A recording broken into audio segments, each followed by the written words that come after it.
श्रृंखला सर्व आत्माओं के पिता परमात्मा शिव के द्वारा उच्चारित महावाक्यों के संकलन पर आधारित है।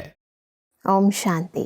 गॉडलीवुड स्टूडियो द्वारा प्रस्तुत अमूल्य रत्न में आप सभी का हार्दिक स्वागत है। कहते हैं सतगुरु की सेवा मिले जिसको सबसे बड़ा धनवान है वो। सतगुरु की लगन लगे जिसको किस्मत वाला इंसान है वो। भक्ति हो या ज्ञान, ईश्वरीय सेवा का महत्व व महिमा दोनों में महान है और इसीलिए सत पिता, सत शिक्षक और सतगुरु परम पिता परमात्मा हम सभी को सच्चे दिल की सेवा करने का यथार्थ अर्थ समझाते हैं।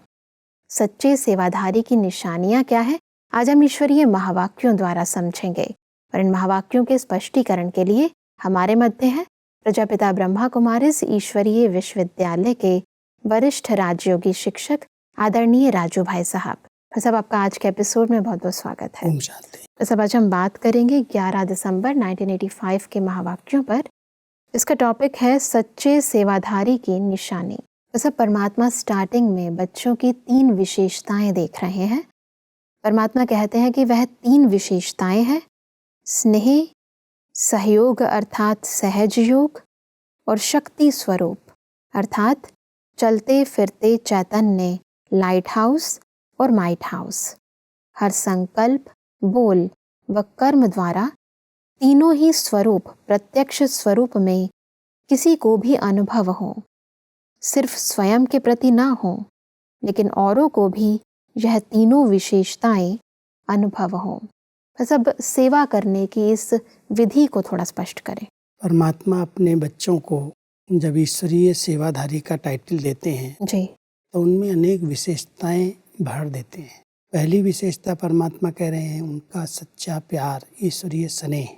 क्योंकि स्नेह से कोई कार्य किया जाता है तो बहुत उसमें सफलता मिलती है और सबको लगता है कि कितना प्यार से ये सब सेवाएं कर रहे हैं। जी। पहला चाहिए स्नेह और दूसरा सहयोग। सहयोगी योगी स्वतः बन जाते हैं। जी। जो कोई कार्य में लग जाते हैं, मदद करने लगते हैं तो जिसका कार्य है उसकी याद अपने आप आने लगती है। बिल्कुल। क्योंकि हम परमात्मा के कार्य में सहयोग दे रहे हैं तो हम सहज योगी बन जाते हैं। तीसरा परमात्मा कहता है जो सहज योगी हैं उनके अंदर शक्तियाँ भी आती जाती हैं, वो शक्ति स्वरूप बनते जाते हैं। और शक्ति स्वरूप उसको कहते हैं जिसके अंदर लाइट और माइट, जिसका योग भी परमात्मा से है। माइट माना योग है और लाइट माना ज्ञान है। जी। जो ज्ञान स्वरूप और शक्ति स्वरूप आत्माएं हैं, योगी आत्माएं हैं, वो सफल हो जाती हैं। तो ये 3 विशेषताएं केवल अपने तक सीमित नहीं रहती, हमारी इन विशेषताओं के आधार से दूसरी आत्माओं को प्रेरणाएं प्राप्त होती हैं। वो भी सीखते हैं कि कैसे यज्ञ में रह करके या यज्ञ सेवा करके इस स्नेही, सहयोगी और शक्तिशाली बन करके रहते हैं। जी। परमात्मा कह रहे हैं कि आप सेवा कर रहे हो लेकिन सेवा में अगर ये तीनों विशेषताएं आपके जीवन में हैं जी। तो इस सेवा के आधार से अनेक आत्माएं भी प्रेरणा लेंगी और वो आगे बढ़ेंगी। बिल्कुल। परमात्मा आगे कहते हैं कि जैसे बाप स्नेह का सागर है, ऐसे मास्टर सागर के आगे जो भी ज्ञानी व अज्ञानी आत्मा आवे तो अनुभव करे स्नेह के मास्टर सागर की लहरें स्नेह की अनुभूति करा रही है। जैसे लौकिक व प्राकृतिक सागर के किनारे पर कोई भी जाएगा तो शीतलता की, शांति की स्वतः ही अनुभूति करेगा। ऐसे मास्टर स्नेह के सागर द्वारा रूहानी स्नेह की अनुभूति हो कि सच्चे स्नेह की प्राप्ति के स्थान पर पहुंच गया हो। सब मास्टर स्नेह सागर के स्वरूप को स्पष्ट करें। परमात्मा स्नेह के सागर हैं जी। और अपने बच्चों को मास्टर स्नेह का सागर बना रहे हैं। जी। कि आपके आगे कोई भी आत्मा आए तो आपके द्वारा वो रूहानी स्नेह, सच्चे स्नेह का अनुभव करे। जैसे उस सागर के किनारे पर अगर कोई जाता है जी। पानी के सागर के आगे तो उसको शीतलता का अनुभव होता है, शांति का भी अनुभव होता है। कई लोग सागर के किनारे जाके ऐसे बैठ जाते हैं, उनकी लहरों का आनंद लेते हैं। तो परमात्मा कहता है जिस स्थान पर मेरे बच्चे रहते हैं, स्नेह के सागर के बच्चे मास्टर सागर बन करके रहते हैं, उनके समीप, उनके पास जो भी आत्माएं आए उनको ये अनुभव हो कि हम ऐसी लहरों के बीच में आ गए, कितना यहाँ स्नेह है और कई स्नेह के आधार से ही ज्ञान की तरफ आकर्षित होते हैं। जी। स्नेह उनका आधार बन जाता है।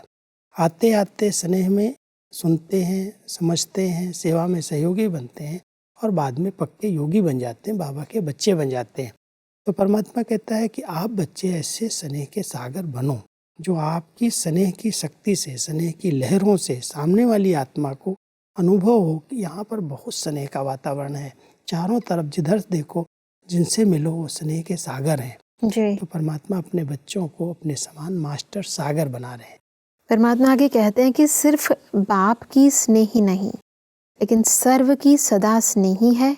यह दोनों अनुभूतियाँ सर्व को सदा और जब हो तब कहेंगे मास्टर स्नेह का सागर।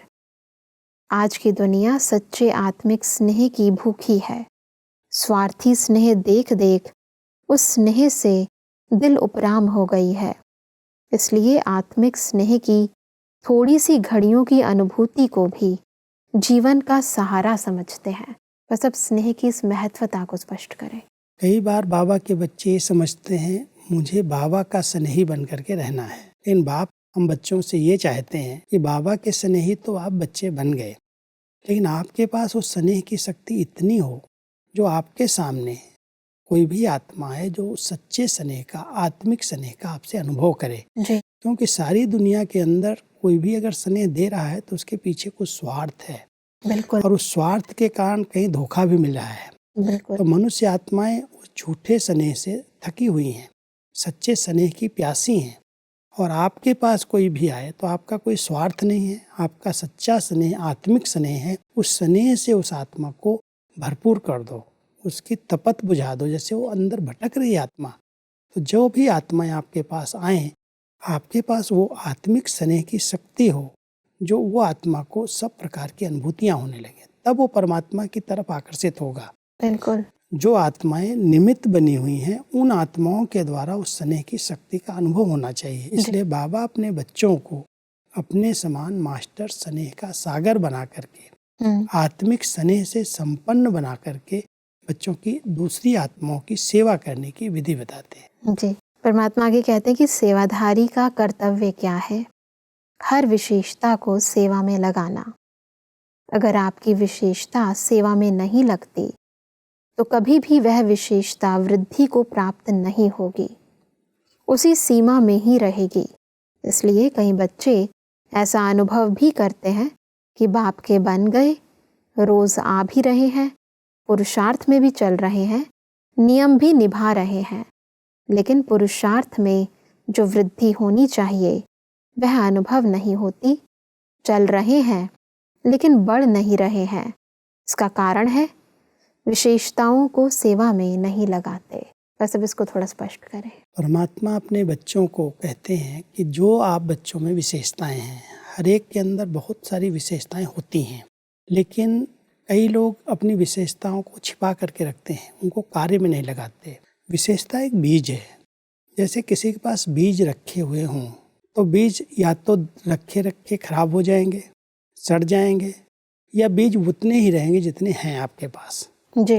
लेकिन अगर उस बीज को सही समय पर धरनी के अंदर डाल दिया जाए और उसको धूप और पानी का सहयोग मिले जी। तो उससे एक बीज से कई बीज वृद्धि को प्राप्त हो सकते हैं। ऐसे ही परमात्मा कहते हैं आप बच्चों के पास विशेषताएं हैं, लेकिन उन विशेषताओं के बीज को आप सेवा में अगर नहीं लगाओगे तो आपकी वृद्धि नहीं होगी।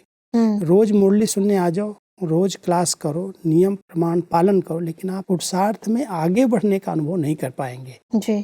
अगर आपके अंदर हिम्मत है, उमंग है, उसका कोई भी विशेषता है, सफल करने की विशेषता है, सफल कराने की विशेषता है, और उस विशेषता के आधार से आप किसी का उमंग बढ़ा देते हो, उसका सफल करा देते हो, तो आपकी ये विशेषता और अनेक विशेषताओं को ले आएगी। कई आत्माओं के सफल करने से आपको दुआएं मिल जाएंगी।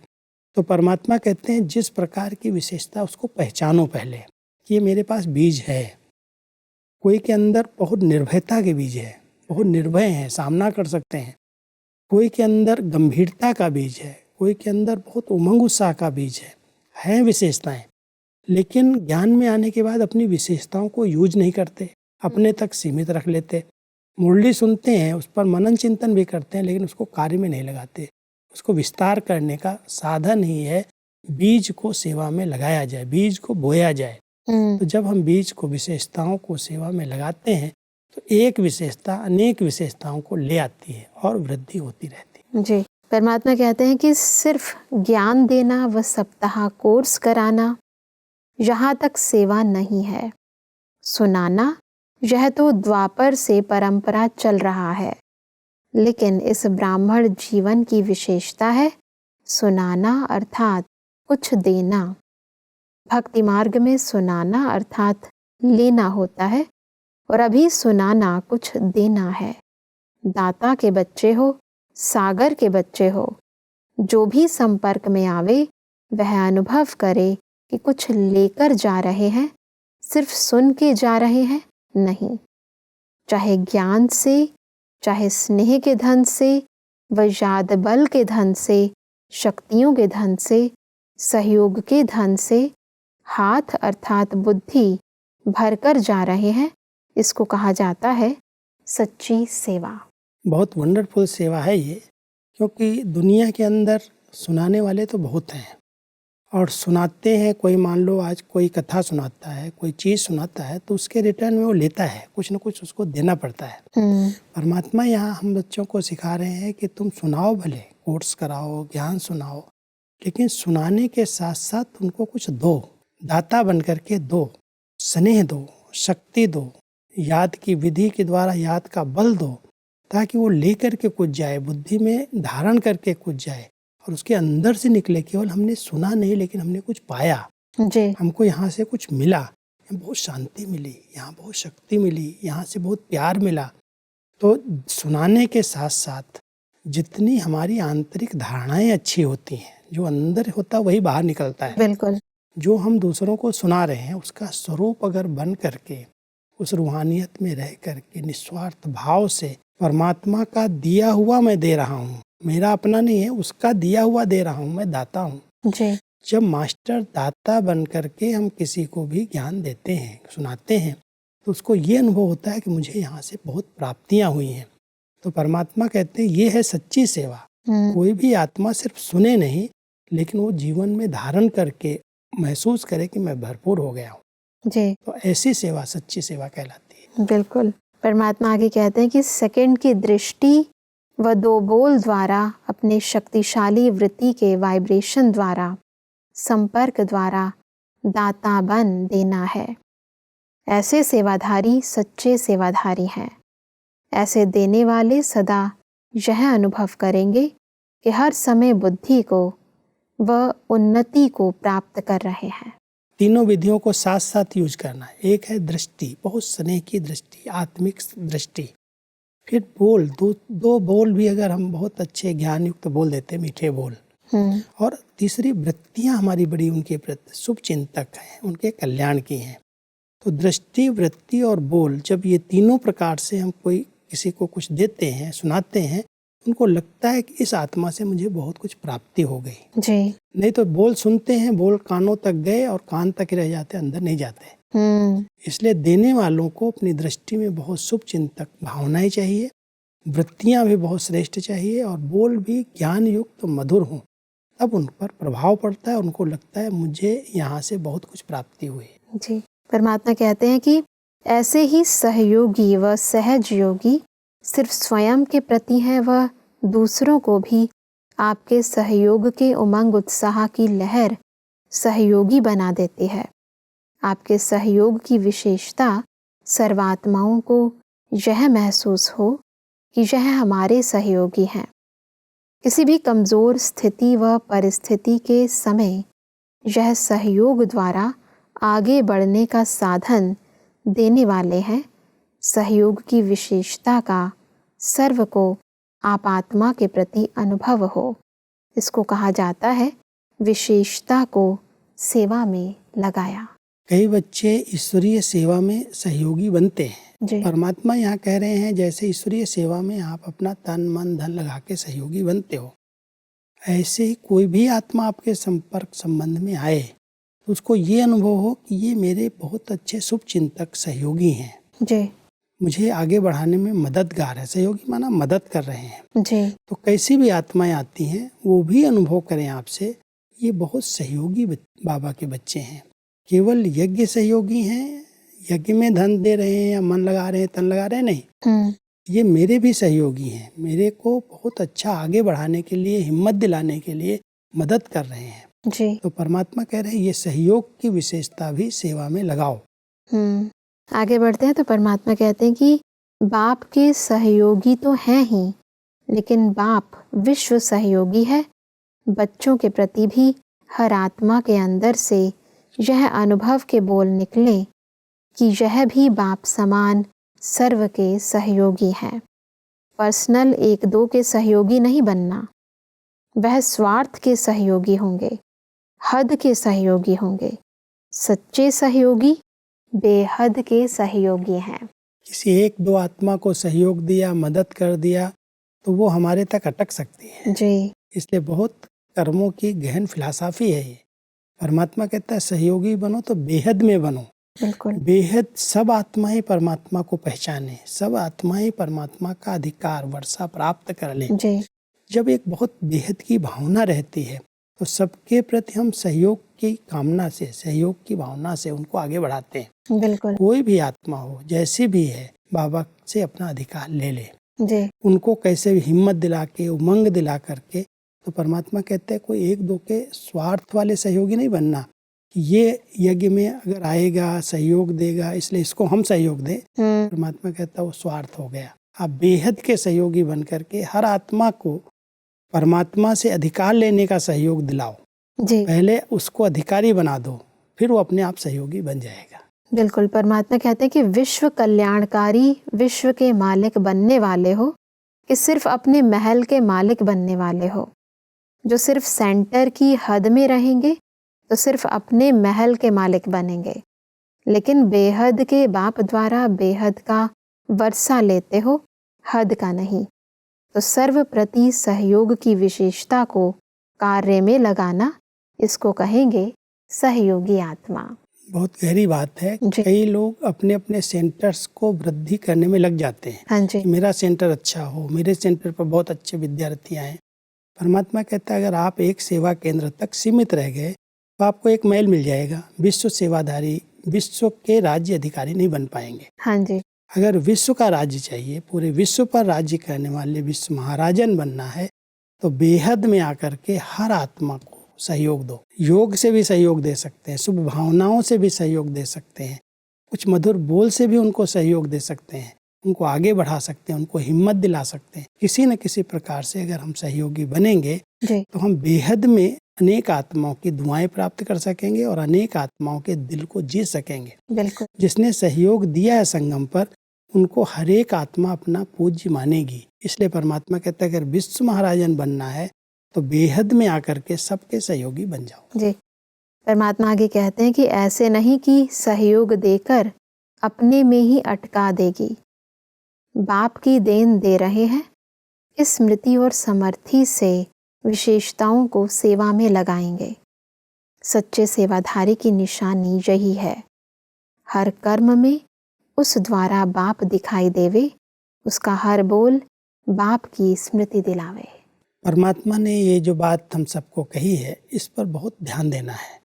कई बार हम किसी आत्मा को सहयोग देते हैं, स्नेह देते हैं, शक्ति देते हैं, सहयोग देते हैं, तो आत्माएं हमारे तक सीमित हो जाती हैं, हम ही को सब कुछ मानने लगती हैं। जी। परमात्मा कहते हैं बच्चे आप जो कुछ दूसरों को दे रहे हो, उनका ध्यान उस दाता की तरफ जाए जिसने हमें दिया है। बिल्कुल। हमारे तक अटक न जाए वो। कई आत्माएं किसी भी आत्मा को ज्ञान दे करके, स्नेह दे करके, सहयोग दे करके अपने में सीमित कर लेती हैं। जी। इसलिए परमात्मा कह रहे हैं कि हम प्रभु देन दे रहे हैं, जो बाबा से हमें प्राप्तियां हुई हैं, स्नेह, शक्ति, सहयोग, वो हम दान कर रहे हैं। ये हमारी शक्ति नहीं है, उसकी शक्ति को हम दे रहे हैं। इसलिए अपने तक सीमित हम नहीं रखेंगे, हम उसको परमात्मा से, बाबा से जुड़ा देंगे। जी। और इसीलिए परमात्मा ने कहा कि बाप को भुलाया न कि सेवा की, यह गिराना है न कि चढ़ाना है। यह पुण्य नहीं, यह पाप है। क्योंकि बाप नहीं है तो ज़रूर पाप है, तो सच्चे सेवाधारी सत्य की तरफ ही संबंध जोड़ेंगे। सब इस गहन गति को थोड़ा स्पष्ट करें। सेवाधारियों को इस बात को बहुत अंडरलाइन करना चाहिए जी। कि कोई भी हम सेवा करें, बाबा को भूल करके अगर हम सेवा कर रहे हैं, क्योंकि देन दाता की है, उसने हम सबको इतनी योग्यताएं अगर दी हैं, उसकी योग्यताओं के आधार से हम दूसरों को मदद कर रहे हैं, स्नेह दे रहे हैं, सहयोग दे रहे हैं, शक्ति दे रहे हैं। अब उसमें अगर हमें बाबा भूल गया या उस आत्मा को बाबा भूल गया, तो बाबा ये बहुत कर्मों की गहन गति बता रहे हैं कि अगर बाप भूल गया तो वहाँ जरूर पाप होगा। आत्मा में अटक जाएगी, परमात्मा तक वो नहीं पहुँच सकेगी। इसलिए परमात्मा हम सबको कहते हैं कोई भी सेवा करो, कितनी भी अच्छी अच्छी सेवाएं करो, लेकिन बाबा को भूलना नहीं, न खुद भूलना न उसको भूलने देना। ये जो भी हम आपको दे रहे हैं वो दाता की देन है, परमात्मा ने दिया है, उसको आपको याद करना है, मेरे तक नहीं सीमित रहना। बिल्कुल। तब जब हम बेहद की वृत्ति रखेंगे तब हम पुण्य की पूंजी जमा कर सकेंगे, नहीं तो कहीं न कहीं पाप हो जाएगा। बिल्कुल भाई साहब, आज हमने सच्चे परमात्मा के सेवाधारी बच्चों की विभिन्न विशेषताओं को गहराई से समझा। भाई साहब, स्पष्टीकरण के लिए आपका बहुत बहुत धन्यवाद। ओम शांति। दर्शकों, आज के महावाक्यों में परमात्मा ने कहा कि हमें अपने संकल्प, बोल व कर्मों द्वारा सभी को स्नेह, सहयोग व शक्ति का अनुभव कराना है। परमात्मा ने कहा कि पुरुषार्थ में वृद्धि करने के लिए हमें अपनी सर्व विशेषताओं को ईश्वरीय सेवा प्रति लगाना है। परमात्मा ने कहा कि सच्चे सेवाधारी सदा सभी का संबंध एक परमात्मा से जोड़ते हैं, कभी स्वयं में अटकाते नहीं हैं। दर्शकों, आज के महावाक्यों से संबंधित यदि आपके मन में कोई भी प्रश्न है तो आप हमें ईमेल कर सकते हैं। हमारा ईमेल आईडी है amulyaratna@godlywoodstudio.org। अगले एपिसोड में एक और अव्यक्त वाणी के साथ आप सभी के समक्ष हम फिर हाजिर होंगे। तब तक के लिए लेते हैं इजाजत। ओम शांति। मुख्य सार। मास्टर स्नेह के सागर कब कहलाते हैं? रूहानी स्नेह की अनुभूति, रूहानी खुशबू वायुमंडल में अनुभव हो। सिर्फ बाप के स्नेही नहीं, लेकिन सर्व के और सदा के स्नेही। सच्ची सेवा सेकंड की दृष्टि व 2 बोल द्वारा, अपने शक्तिशाली वृत्ति के वाइब्रेशन द्वारा, संपर्क द्वारा दाता बन देना। सच्चे सहयोगी बेहद के सहयोगी, पर्सनल 1-2 के सहयोगी नहीं बनना, वो स्वार्थ के सहयोगी होंगे। अगर आपको देखा, बाप को नहीं देखा, तो ये सेवा नहीं हुई। अधिक जानकारी के लिए संपर्क करें Amulya Ratan Godlywood studio, Manmohini Van, Shantivan post, Abu road 307510, district Sirohi, Rajasthan. Email ID है amulyaratn@godlywoodstudio.org। इस श्रृंखला को प्रजापिता ब्रह्मा कुमारीज ईश्वरीय विश्वविद्यालय के सेवा केंद्रों पर क्लास में नियमित रूप से चलाने के लिए गॉडलीवुड स्टूडियो से संपर्क करें।